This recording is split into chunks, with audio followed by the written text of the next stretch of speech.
Section 4, example 1.25 or example 25, find the total distance traveled. So use example 24 to find the total distance traveled. So what we did in example 24, it gave us a total distance, but remember it was a negative number. Here, once we actually graph our function, we see that we have some values below, some values above. So the negative number was referring to the position. Total distance traveled is going to be from here. So we just have to apply a negative to this part here and integrate this part as normal.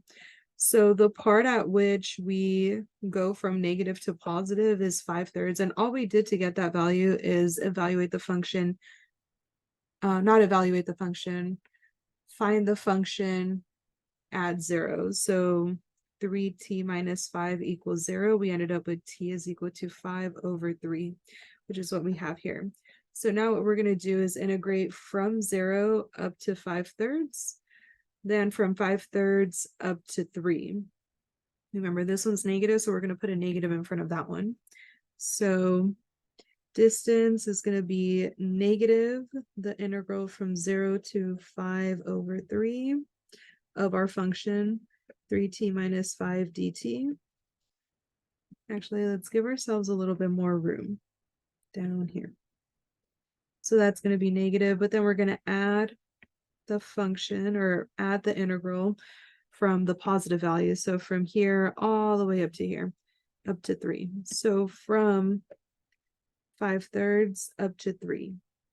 3t minus 5 dt. So now finding the antiderivative of this and then evaluating over that integral. So antiderivative is going to be 3/2. So 3/2 t squared minus 5t. We're evaluating this function from 0 to 5/3. And actually, we have to multiply that by a -1, right? So that would be plus, over here would be that negative.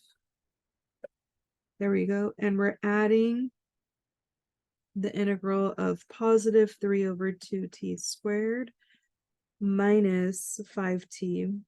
This one here, we're evaluating from 5/3 up to 3.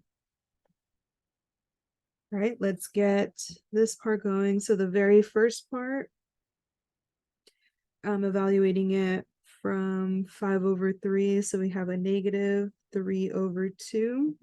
5/3 squared is going to be 25/9.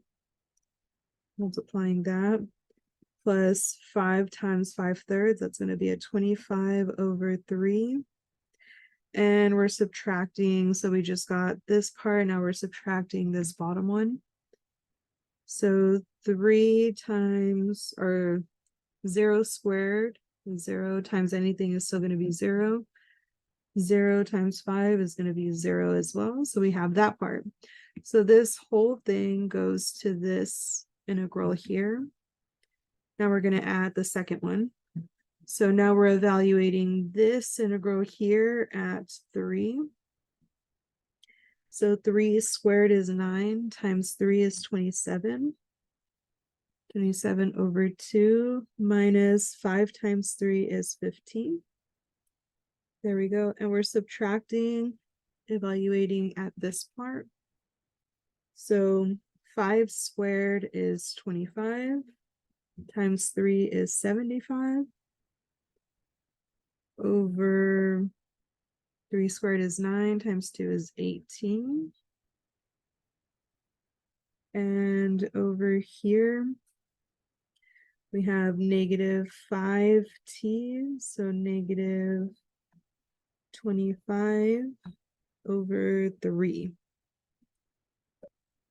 All right, let's see what we have here. Do the signs all look okay? I'd say yes. All right, so now we have 3 divides out with 9 3 times.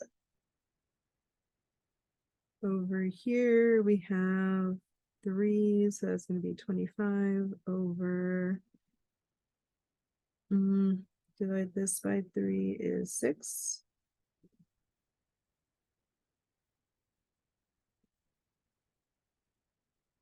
right.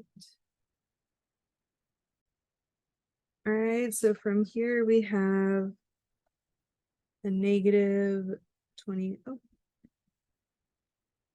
negative 25 over 6 plus 25 over 3 plus 27 over 2 minus 15 minus 25 over 6, then plus 25 over 3. And let's simplify it again. So we have 2 copies of this. So we have a negative 25 over 3. Then we have plus 25 over 3. So that's this one, plus another 25 over 3. These two end up simplifying eventually. Plus 27 over 2 minus 15. So we have 1, 2, 3, 4, 5, 6. 1, 2, 3, 4, 5, 6. Okay, so we have that. And I think at this point we could just plug it into the calculator.